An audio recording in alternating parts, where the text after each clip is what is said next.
Be me, 28F, hold a master's degree in sociology, currently living in a loft apartment. Rent is $2,900 a month, paid for by the bank of mum and dad. Dad owns a mid-sized trucking firm. He is the definition of a boomer archetype. Wears polo shirts tucked into cargo shorts, obsessed with margins and hard work. We have Sunday dinner every week. It's basically a torture session. He asks about my career trajectory. I tell him I'm an independent scholar and cultural critic. He sighs so loud it rattles the china. Mum just drinks her wine and asks if I'm dating anyone. I'm dating the movement, Mum. Decide I need to prove them wrong.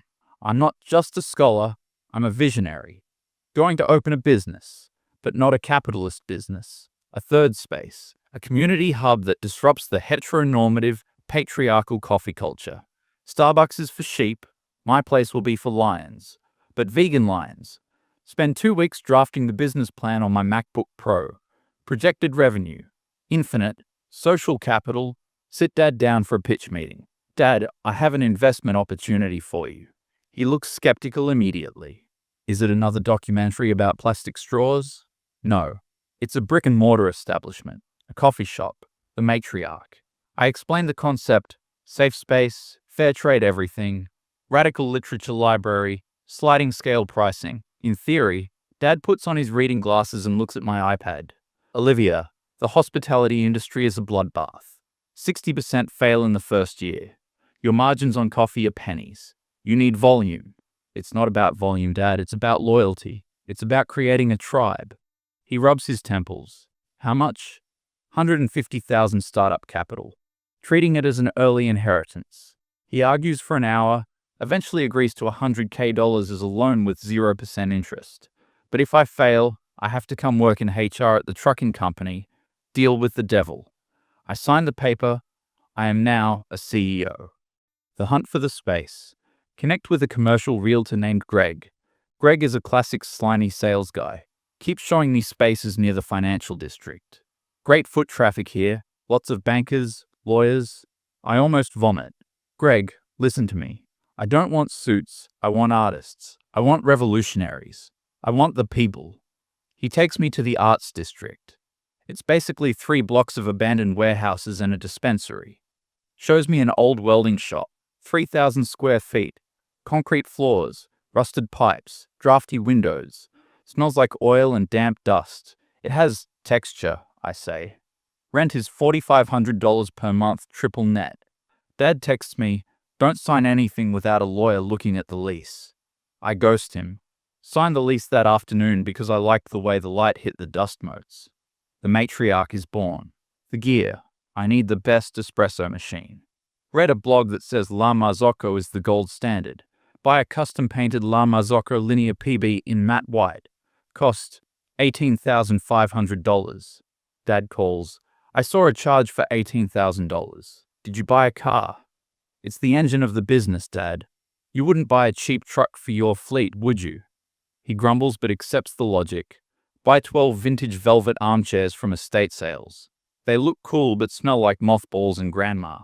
Spend $600 on professional upholstery cleaning. Build a feminist library in the corner. Stock it with Butler, Hooks, Lord. Put up a sign. Read, reflect, revolt. The bathrooms. Make them strictly gender neutral.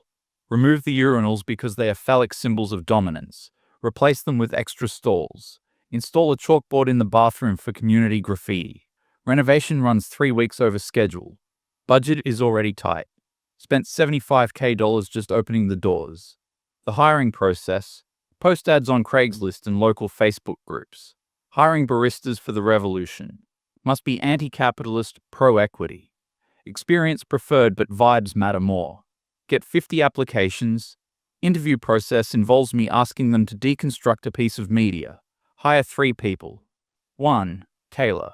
22F. Art school dropout. Told me during the interview that labor is inherently exploitative. I hired her immediately for her honesty. She demands $24 an hour. I agree because living wage is a human right. 2. Jax. 24. They, them. Professional astrologer on the side. Refuses to work during void of course moons. Says they can sense bad energy in beans. I hire them as the vibe manager / barista. 3. Sam, 26M. The diversity hire, male, masters in library science, wearing a beanie in August. Soft voice, very apologetic posture. He says he wants to learn and unlearn. I hire him to do the heavy lifting and dishwashing. Tell him it's part of his re-education. Training week. I don't actually know how to make coffee. I assumed it was easy. Kayla knows how, but she's a freestyler. She refuses to weigh the beans because scales are a tool of the oppressor. Espresso tastes like battery acid. Sam actually reads the manual. He figures out how to dial in the grinder. Tries to show me, Sam, please don't mansplain the machine to me. I own it. He shrinks back. Sorry, Olivia. Just trying to help. We spend 3 days building team cohesion where we sit in a circle to discuss our traumas. I feel like a great leader. We are ready. Grand opening, October 15th. Weather is crisp and autumnal. Perfect coffee weather. Dad sends a massive flower arrangement. Card reads, work hard, stay focused. Love, Dad. I hide it in the back office because roses are cliche. Unlock the doors at 7 a.m. Kayla is late. Jax is late. Sam is there at 6:45 a.m. prepping the station. I take a selfie in front of the neon, smash the patriarchy sign, post it to IG. We are open. Come taste the revolution.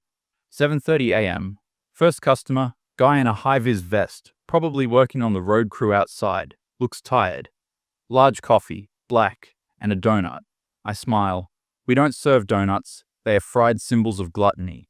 We have vegan scones. Okay, whatever. Large coffee. Sam goes to pour it. I stop him. I'll take this. Ring him up on the iPad. That'll be $4.50. Guy blinks.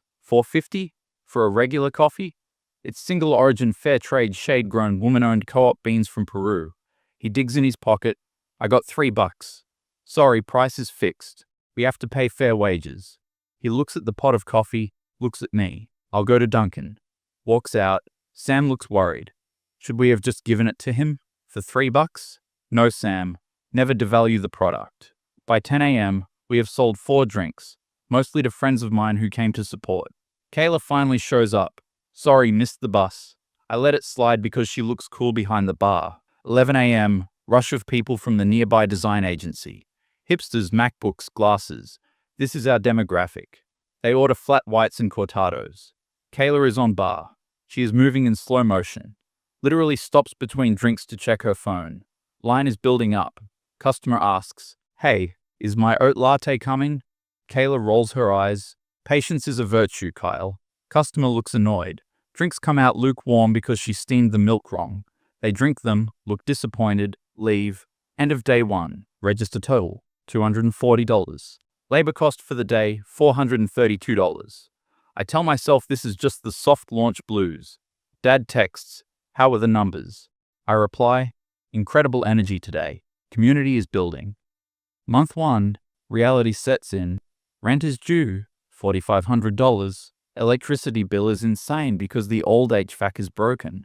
Supplier costs are high. We are losing about $200 a day. Traffic is inconsistent. Locals avoid us because of the prices and the attitude.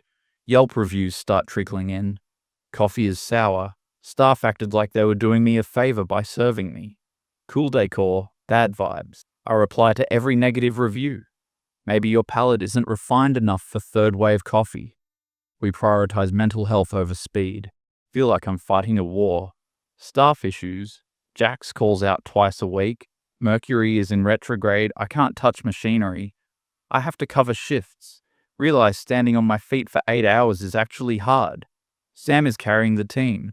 He cleans the bathrooms, does the dishes, takes the trash out. I start resenting him for being so competent.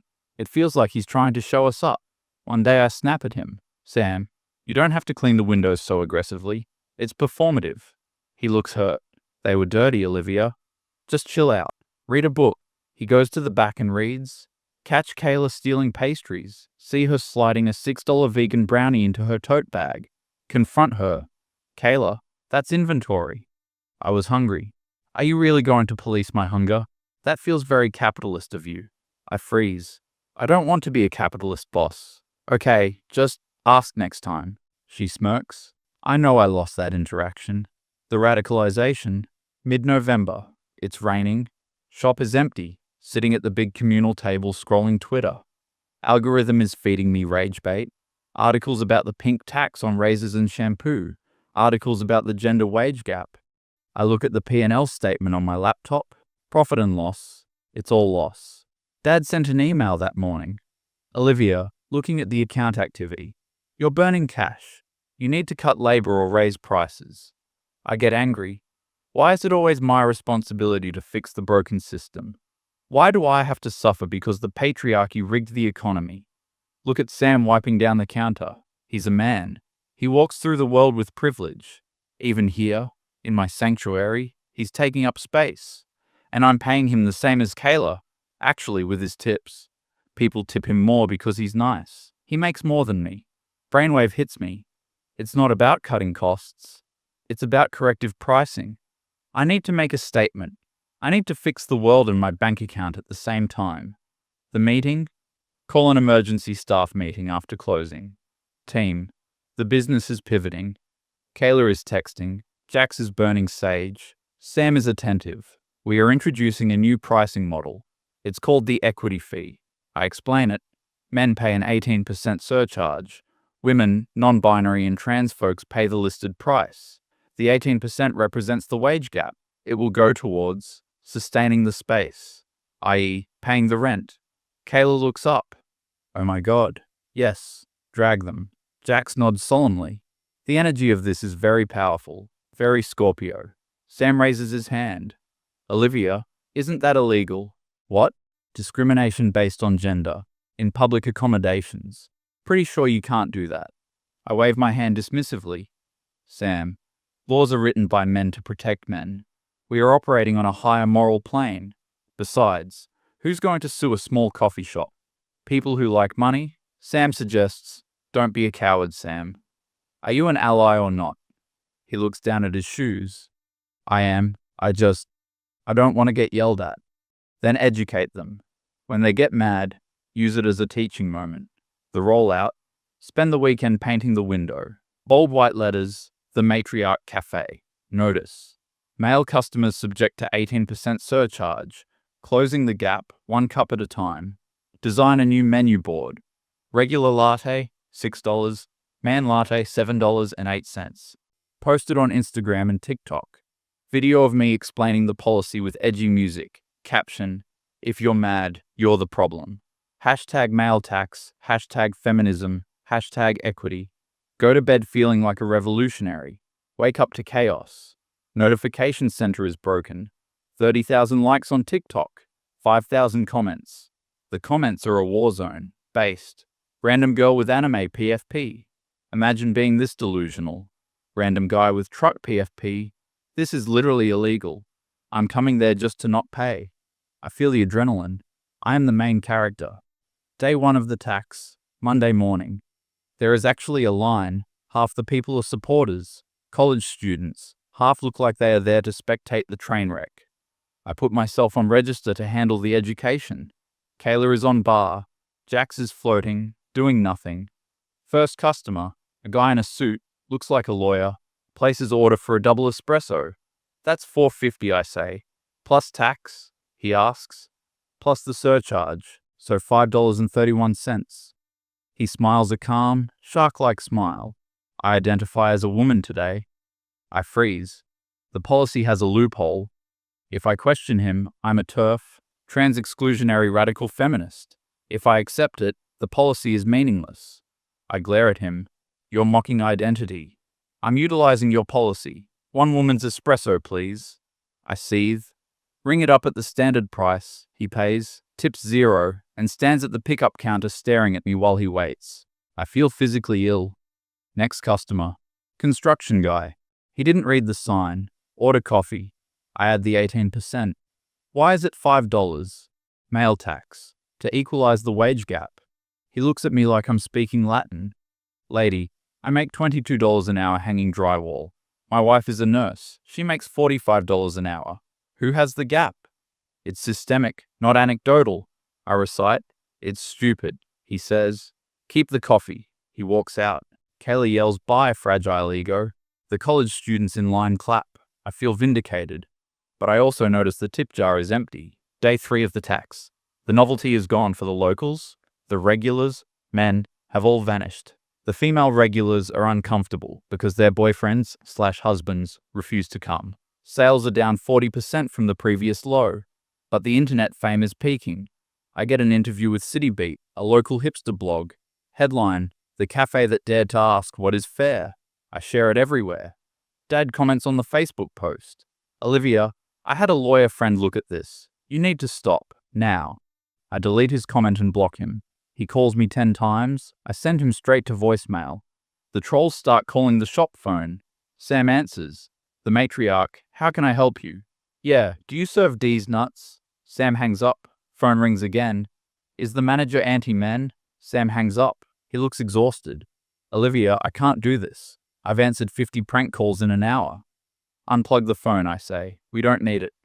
We are now cut off from communication. Friday of week 1. A film crew shows up. I think it's a documentary. It's the local Fox News affiliate. Reporter is a sharp-looking woman. I think, yes, sisterhood. She puts a mic in my face. "Olivia, we've received reports that you are violating the State Civil Rights Act. Critics say this is discrimination. How do you respond?" The camera light is blinding. I stumble. It's art. It's a provocation. "But you are charging money. Real money. Is that art?" We are starting a conversation. I yell, voice cracking. "And are you aware that a class action lawsuit is being organized by a local men's rights group?" My stomach drops. "They can try." I bluff. The segment airs that night. They interview a legal expert who says, "Oh yeah, she's toast. It's open and shut discrimination." I read the comments on the news station's website. Thousands of them. People calling me insane, entitled, a brat. I cry in my bathtub drinking cheap wine.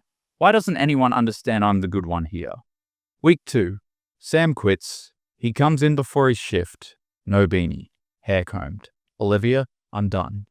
"You're abandoning the cause?" "I'm abandoning a sinking ship." I got a job at the bookstore. Minimum wage, but nobody screams at me. "You're weak, Sam."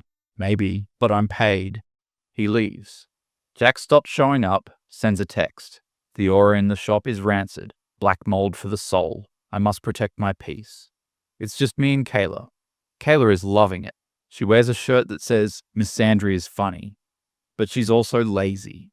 With no sand to clean, the shop gets dirty. Trash overflows, dishes pile up, the health inspector shows up unannounced, finds mold in the ice machine. Sam used to clean it, finds milk stored at the wrong temp, fridge is dying, gives us a C rating and a warning. I tape a flyer over the C rating in the window. End of the month, bank account minus $1,200, overdraft fees $140, rent check bounces, landlord, Mr. Brown, comes in personally. He's a big guy, no neck, looks like he breaks kneecaps. "Olivia, check bounced." I know, Mr. Brown, just a cash flow hiccup. The viral marketing is about to pay off. I don't care about viral, I care about the rent, and I care about the complaints. Tenants upstairs say your customers are loud and aggressive. We are passionate. You have 3 days to pay the rent plus the late fee, or I start eviction. He leaves. I check the safe. $40 in cash. I check the Stripe account. $200 pending. I need $4,800. I make a GoFundMe. Help the matriarch. Fight the alt-right attacks. Write a sob story about how we are being targeted by hate groups. Post it. Refresh page. $5 donation from Simp4You. $10 donation from my mum. Hours pass. Total raised $125. Comments on the GoFundMe are brutal. Go woke, go broke. Use this money to buy a business textbook. I delete the GoFundMe out of shame. The betrayal. Kayla comes to me. "Hey, paycheck was supposed to clear yesterday." "Oh yeah, banking error. Give it 24 hours. "Olivia, I have rent too. Is the money there?" I look at her. My comrade. My sister in arms. "Kayla, the struggle requires sacrifice. I haven't paid myself in months." She looks at me with pure disgust. "You're rich. Your dad is rich. I'm actually poor. Don't talk to me about sacrifice." She unties her apron. I'm taking the rest of the pastries as severance. She dumps the entire display case of scones and brownies into her backpack. "You can't do that." "Watch me. Smash the patriarchy, right? You're the patriarchy now, Olivia." She walks out. I am alone in the shop. The neon sign buzzes. It sounds like a fly trapped in a jar. Day 28 of the tax. The sheriff arrives. Not for the lawsuit, though that came in the mail yesterday. for the eviction. Mr. Brown is with him. Time to go, miss. I have rights. Squatter's rights. It's a commercial lease, Olivia. You have no rights. Out. They stand there while I pack my stuff. I grab my laptop, grab the framed article from the blog, grab the Lama Zoko portafilters, leave the furniture, leave the books, walk out the front door. Mr. Brown locks it, pastes a neon orange eviction notice on the glass right over my male tax sign. It's poetic, in a tragic way. I stand on the sidewalk. It's raining again.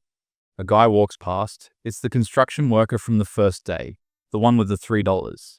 He sees me holding a box of books in the rain. He sees the orange sticker. He slows down. I brace myself for the mockery. I told you so. Good riddance.